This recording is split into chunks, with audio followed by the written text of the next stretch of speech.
When you start out growing vegetables, you're probably thinking, what variety am I going to choose? And that's a perfectly valid point, especially for things like brassicas, especially kale like this, due to the fact there being a massive range of different varieties.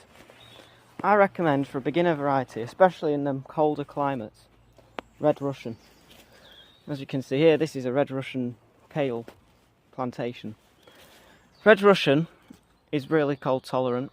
It's got these purpley coloured leaves. That means that you can see things like caterpillars on them a lot easier. And unlike curved varieties, it's much harder for pests to hide inside the leaves because they're like a flat leaf.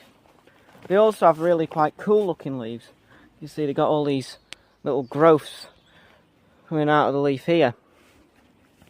And finally, the best thing of all about Red Russian kale is that it self-seeds. Unlike heritage varieties, unlike hybrid varieties, like this curly kale here, it'll actually seed true. Meaning that the seeds that this kale here would produce would not actually produce this variety of kale. Whereas with Red Russian here, this will produce from its own seed the exact plant. Basically it'll be the same plant you originally started off from. And that brings me to the final thing. You might be wondering why this looks so messy, this clump of kale. And that's because all of these plants are self-seeded. I have not bought plants, Red Russian kale plants, for quite a while now. And most of the kale I've got grown in this garden is kale that's self-seeded. And that's